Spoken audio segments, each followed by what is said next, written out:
I've done a couple of these before where I analyze a fight scene from RWBY. Every time I have my patrons vote on which fight they want me to talk about, and I guess I shouldn't be surprised that the Red trailer won this time around, because like, come on, the Red trailer is so iconic. People who don't even know the show know about the Red trailer, and its breathtaking combat played no small part in this. This also was the first thing ever to set the bar for RWBY's combat choreography. Monty and Shane did a lot to get this put together, and it's time to do it justice. Let's not waste any more time and dive into the Red trailer.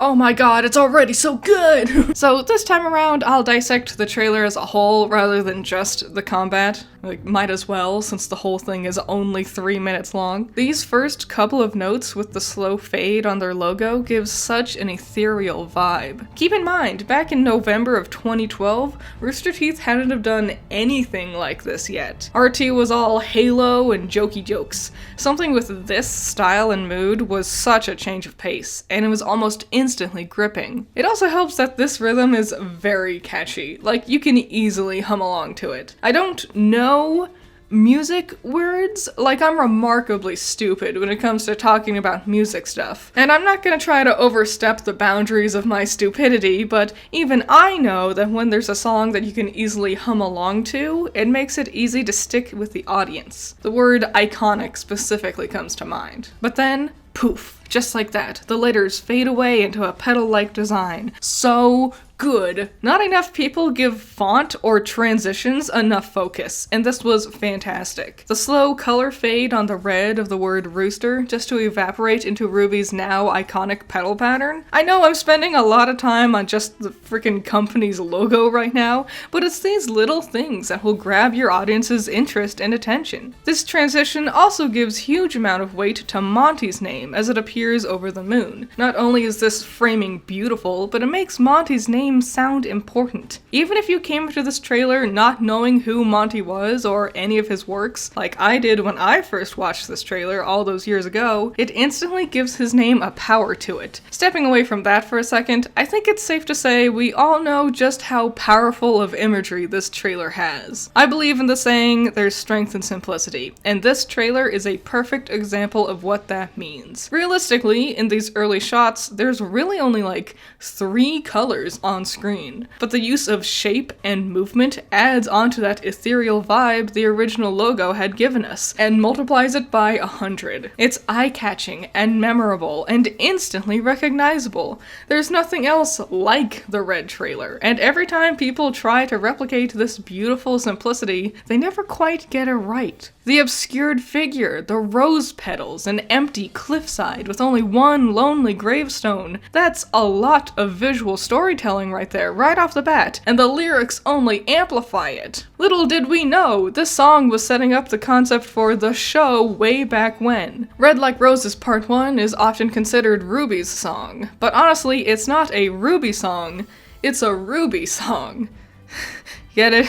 Detailing each of our 4 main girls with a brief synopsis, and also giving us an idea of what's going into those 4 letters and colors at the end of the trailer. Red like roses, white is cold, black the beast, yellow beauty. And since the lyrics are so short and so refined, they stick in your head really easily. I bet me just saying any one of those descriptors made you internally finish the rest of the lyrics. Brings me to the place you rest, burdened by a royal test, descends from shadows, burns gold. Going back to music things I don't understand, the fact that the last half of the song doesn't rhyme always made it seem more memorable to me. Like, it's like that one line from 21 Pilots' Stressed Out, I wish I didn't have to rhyme every time I sang. Back to the Red trailer and its visuals, these simple shots of RWBY turning away from Summers' grave and marching through the snowy forest just adds to our intrigue. Who is this Red girl? Where is she going? And then once we see our first rush of black sneaking through the woods,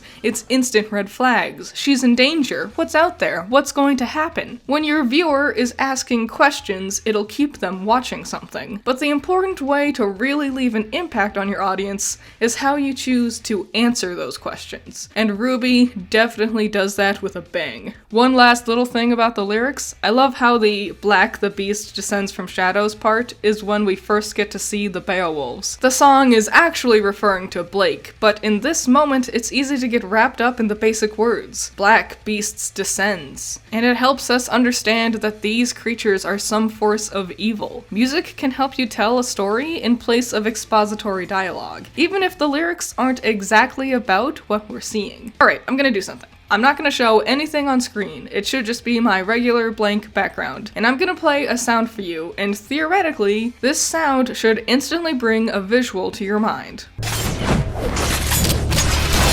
I'm willing to bet the visual of RWBY's gun deploying was the first thing that popped into your mind, huh? Part of the beauty of this trailer is the sounds of it, not just the music. I actually don't like listening to the song Red Like Roses on its own because these sounds that accompany it only elevate the song for me, especially later when RWBY's bullets are in time with the music.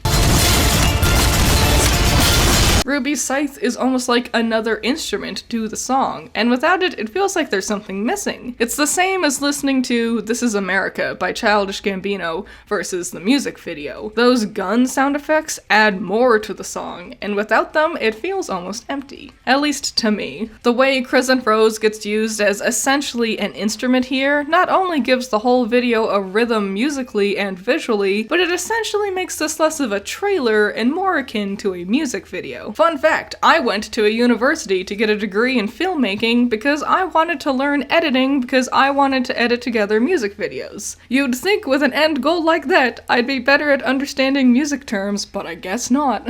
And maybe it's that unending love of music videos that I have that makes me think this trailer is leagues and above any of RWBY's contemporaries. Hell, even other RWBY fights I think would benefit from being more like a music video than a fight, with just some random songs slapped into the background of it. Not only do I think it makes a fight more memorable, but it also gives the fight a flow to follow. A problem with new RWBY fights these days is that they're either too fast or too slow, and I think if there was a rhythmic sort of flow to them, it would help give the fights better pacing. Okay, so let's get into the actual choreography of this trailer, starting with RWBY's opening shot.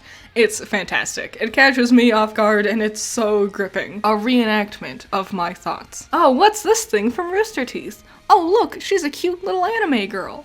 Wait, is that again? Oh my fucking god, she obliterated its face? Something I really love with RWBY's bullets is when she fires and when it hits the Beowulf is there's a nice bloom effect on everything, making all the colors a little bit brighter and a little bit more saturated. I think this effect works a lot better than the pure white flash effect they use nowadays. It feels much more subtle here and also keeps it nice and easy to actually see the action, though I also do like how this doesn't happen for every single hit RWBY makes. A constant strobing bloom effect would be pretty nauseating to look at. Side note, it's not just those rose petals that come from the Grimm's wound, there's also this black splatter too, which really sells the impact of the bullet, making this black part feel like blood, and the regular red stuff is just like specifically RWBY stylistic blood. It looks neat. As it collapses, the other Grimm start rushing forward, just as RWBY lands from her initial jump. She then shows off her mad impressive vertical, jumping up and over the next Beowulf, keeping Crescent Rose's barrel pointed down and shooting the wolf as she's over it. That shot uses a more traditional white flash effect, like how the show uses nowadays. While I don't think it's as nice as the bloom effect from before, it does convey the idea of a bullet firing pretty well. This shot launches RWBY into a double jump looking spin, while in midair she rights herself to fire again, killing another Grimm. It also pushes her into another midair spin, where she fires once she's landed again, killing a third monster just before it could reach her and pushing her away from its attack. So, Monty talked a lot about using momentum with Crescent Rose. The initial idea was that RWBY is a small girl, but she can use such a a big heavy weapon because the firing of her bullets would use its recoil to help push her and the scythe blade around. Even these 3 bullets in this moment conveys that perfectly. The only action Ruby did on her own was her forward roll after landing. Everything else was just momentum from her bullets pushing her around. She rights herself and simultaneously deploys Crescent Rose in scythe mode, and it's so cool! There's a reason this is one of the glory shots of the trailer. What a reveal! You thought it was just gonna be a little anime girl using guns on monsters? Psych! She's got a crazy ass huge fucking blade in there too! Something about old school RWBY was the transformative nature of their weapons, and it made sense. Like, a lot of sense, on a mechanical level. Watching each piece of Crescent Rose deploy and move into place with its own sound effect sold that concept that, yeah, this is something that could happen, theoretically. Nowadays, RWBY just twirls Crescent Rose and suddenly it's a scythe. I think showing off the full mechanical movements of the transformative nature for the weapons gave the show much more visual flair. This next little bit is the most we've seen of RWBY's face since her initial bullet was fired, and I think this little smile does wonders to flesh out her character. She's not worried, so I'm not worried. People naturally project their emotions based on what the characters are emoting. RWBY isn't too worried about this fight, so I can sit back and enjoy the insanity that's about to follow. Nice touch, we can linger on this body long enough to see it fade away into rose petals. That way we won't be sitting here going,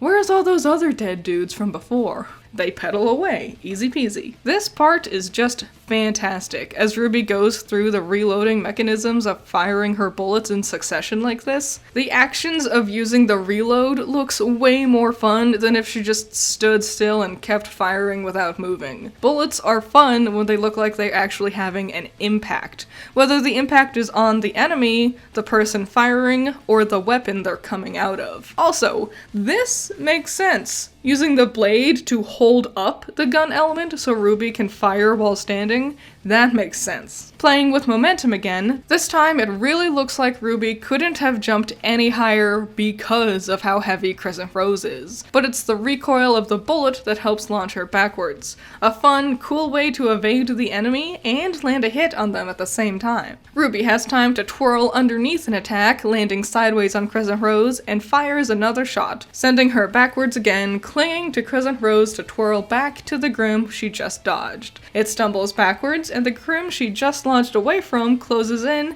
and this is when shit gets crazy. RWBY twirls Crescent Rose around, slashing the Beowulf, then back around again, hitting it a second time. The Beowulf behind her rushes up, and she fires a shot towards the sky, which spins Crescent Rose all the way back around, slicing the Beowulf behind her in half, while also slicing the one in front of her for a third time. I really like the use of a bullet not aimed at an enemy, but only being used to move her scythe around. It twirls all the way around again, and now that the wolf is out of range of the blade, RWBY fires another bullet at the wolf, which she uses the momentum of to twirl Crescent Rose around several times, hitting the Beowulf in a volley before landing one last shot into it. She ends this flurry by hooking onto the neck of a third wolf and using a bullet to help rip the blade through its neck and decapitate it. It's just a lot, and it's all cool, and it's all thanks to bullets moving Crescent Rose back and forth. Important! And this is really fucking important.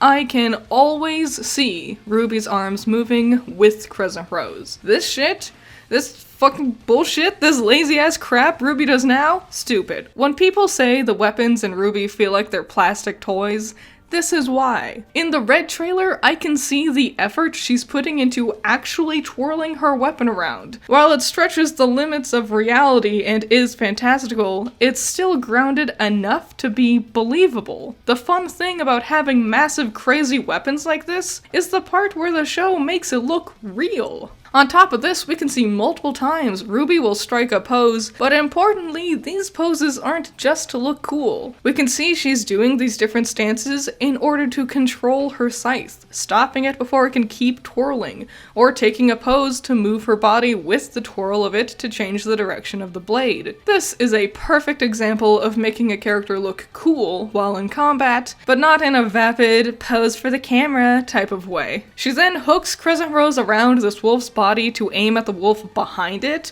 using her bullet to kill both and also vault herself up and over her scythe so she can turn around. She dodges 2 beowulfs by backflipping, and I think it's mostly just to set up the next 2 opponents and also time her movements up with the song. I will say though, not everything is perfect. To be a little nitpick Nancy, when Ruby rushes forward here, her right leg is forward and Crescent Rose is angled behind her to the left, but in the next shot, her left leg is forward and Crescent Rose is behind her to the right side. Listen, it can't just be me gushing nonstop. I do have to point out the flaws when I see them, it's only fair. This next move she does is my favorite attack of hers from this trailer, twirling Crescent Rose around her, then grabbing hold of it again while it's behind her back. This is a good instance of that weight and momentum being a downside for her. It was too heavy to go all the way back around for her to get a better grip of it, so she just had to grab on and make do with what she had. She had enough time to realize the Beowulf is about to attack her before spinning back around to slice it up. Though, nitpick again, Crescent Rose's blade changes directions between shots. More importantly though, this spin move gave her the opportunity to readjust her grip and get Crescent Rose back in front of her. This next Beowulf comes up and Ruby hooks onto its neck again. Now we've seen her behead several of these things by now, so we all expect her to do the same thing here, but having her roll underneath it so she can jump back up on top of it is so cool. Just once you thought you knew what to expect, she pulls this shit on you! It mostly seems she did this in order to help get Ariel again, in order to see how many she had left and to help her judge the battlefield. If she would have just fired from where she was standing, it only would have pushed her towards the incoming pack. Nitpick though, there are quite a few frames during Ruby's roll where Crescent Rose just isn't anywhere near her hands. Before we get to the climax of this trailer, there's just a couple of extra things I wanted to point out. First of all, this is a great combat arena. I know giant flat plains isn't necessarily an interesting location for a fight, but it works here because Ruby doesn't let that flat terrain limit her. She regularly gets airborne in this trailer. More importantly, this big flat plain helps highlight Ruby's speed and the size of her weapon. It feels like she needs this much room in order to use Crescent Rose to its fullest potential. And the other thing is, whenever Crescent Rose slices, the effect blur is red, but whenever she uses a bullet, it's white. I feel like the effect blurs the show uses nowadays would benefit from being color coordinated like this. So then when things get really effect heavy, it would more easily portray whose attack was landing where. So anyways, a couple more mid-air death twirls before Ruby has time to look over and lift Crescent Rose just in time to block a hit. This is the only time we see an orange slash, because this is the only time a Beowulf has succeeded in hitting Ruby, which is something else I really like. The flash effect doesn't happen unless an enemy gets hit. Several Beowulfs have lunged slashes at Ruby, but this one gets colored in effect to show that it actually landed. More good facial expressions. This moment shows us that Ruby knows she needs to start taking things seriously and kicks into overdrive. No quirky smirks here, only a stern expression of someone getting ready to rock. And then Ruby shows off her speed. We saw a quick look at her super speed in the beginning when she evaded those first attacks before she deployed her gun, but this really sells it. The bloom effect returns, implying another big hit like we've seen before, but a fun bonus is, now Ruby's bullets use a black effect on it, perhaps implying she's using a different dust in her bullets now. More importantly, this effect drains the world of any extra color. The grays and the blues of the background vanish, leaving behind only black, white, and red. We see a similar thing with Yang in the yellow trailer, and I wish this color-changing dynamic of their attacks had stayed in the series proper. It gives the characters importance and implies the massive power/speed of their attacks. Her initial attack involves a double twirl to kill 2 Grim before firing another bullet to launch her further. The bloom effect slowly fades away, implying her speed is going down too. Ruby briefly lands, starts to run in order to get Crescent Rose aimed behind her again to fire off another bullet, picking her speed back up. I like that the implication isn't just Ruby can run really fast, it's that RWBY can run really fast, and her weapon's momentum can make her even faster. Let's go into this frame by frame, because I think this is really interesting. This second bullet fills the whole screen with black and an afterglow of red. As it does, RWBY actually gets obscured and then pushed slightly out of frame. So we're left just seeing this crazy effect from her bullet and the shining red of her hood and her dress being pushed to the left side of screen. What this is doing is implying she was faster than our camera. Our camera was only fast enough to see the aftermath of her bullet firing, and has to readjust itself in order to catch up to RWBY and put her back into center frame. Having your characters running out of frame slightly is a really easy way to convey speed, and it's perfectly displayed here. RWBY's hair goes fucking bananas in these frames. I love it. Having her limbs, scythe, and cape stretched out behind her not only adds to the implied speed she's displaying, but also tells us of the force of her speed. There's weight to this action. This isn't like a fast arrow, this is like a fast train coming to hit you. I love how we linger on it long enough for you to get a good look at RWBY's pose, all the while that bloom effect gets even more intense than before. Practically obscuring away her face too, really just leaving behind the impression of red, black, and white. To nitpick again though, there was definitely not enough space between RWBY and the Beowulfs for this move to actually have happened. It's implied she's going like 3 miles out in order to reach them here. But that's the thing, when it's this visually entertaining and exciting, you're more willing to forgive things like that. People are always more willing to forgive animation when they're being entertained than when they're bored. Mostly because when you're being entertained, you're not gonna stop to think about little logistical things like that. We cut back to the wolves long enough for them to realize that they fucked up, and Crescent Rose technically transforms again. RWBY has done this a couple of times since the trailer, but it's not very often. The blade curls out more and becomes more of like a spear type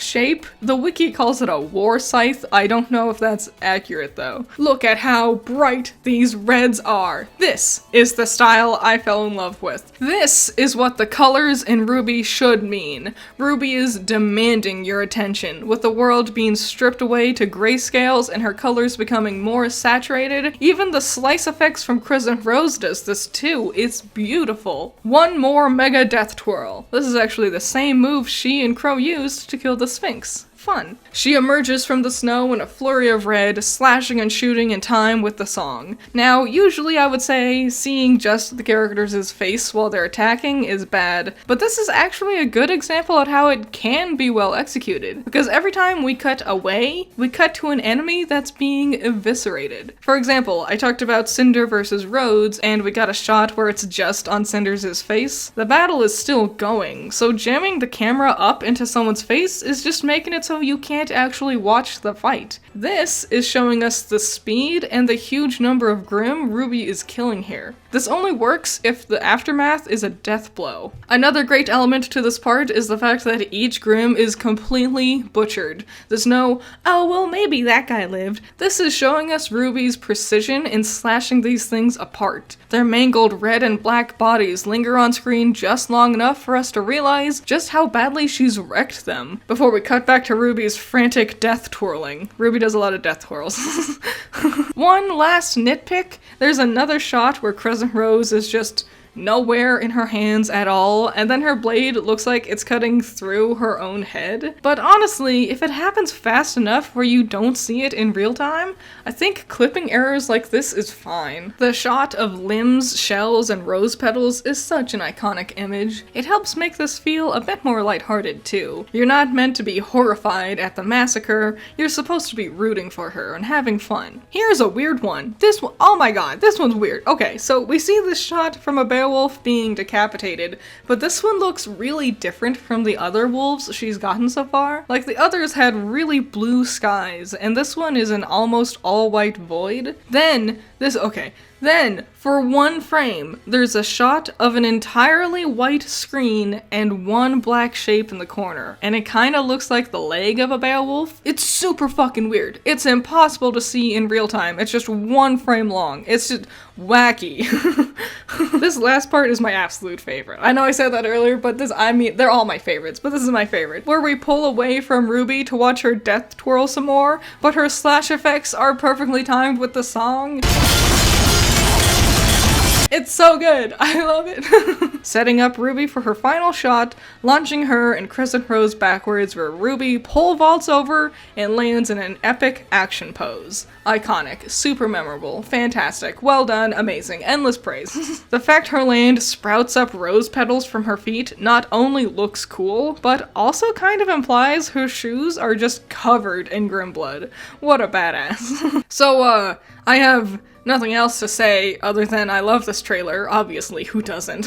Well, I could sit here and cry and bitch about how the other fights in RWBY aren't as good as this one. I think it's much healthier to just enjoy this trailer on its own. Let's just bask in the glory that this trailer is. It's super smart with its music choice and its use of color and effects. It lays out all of RWBY's abilities perfectly. It's just a treat to watch. There's a reason RWBY has had such a big impact on people and has inspired so many of us to try our hand at creating something as cool as this. I remember I would watch this trailer on repeat every single day leading up to the first episode's release. And going back, it's still just as much fun as it was the first time I watched it. There's a magic, a flair, something so creative and fun with this whole trailer, and the choreography is just next level.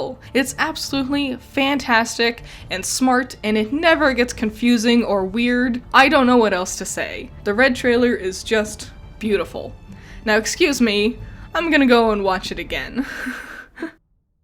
Thank you all for watching this video. I hope you enjoyed it. Shout out to my $10 patrons. You're all amazing. Nako, James Dodds, Cool Duck, Andrew, Ramiel, Valhalla Knight, Chamomile, G Extreme, Classy Critic, Surge, Mordred Pendragon, Boulder Off Bros, Sunny Shy, Great Bar, Caleb Grimm, Pentimenta, Genital War Thunder, Jake, Storm, Amber, Lawleth, Livid Aries, Matt Frost, Hype Man, Luno the Evoker, Zero to Hero, and Keithan. So yeah, I hope you liked this video. I'm sure you did. Everyone loves gushing about the Red trailer. Tell me everything you think about the Red trailer and just all your thoughts and opinions about my review, but especially the Red trailer. We all love the Red trailer. Let's just enjoy the Red trailer. If you want the opportunity to be able to vote on whatever is going to be next for these analysis videos, become a patron. I only have those voting polls on Patreon, and every single analysis has been voted by patrons. I have another one going right now, and it's going to go between December and January, so you have a couple of months to vote on this one, because this one I'm going a bit more broad with my topics. So yeah, you could be a $1 patron if you want, the bare minimum. Everyone who's a patron gets to vote. And so yeah, if you want to be able to vote on which fight I analyze next, make sure you check that out, and I'll see ya in the next one. Bye bye.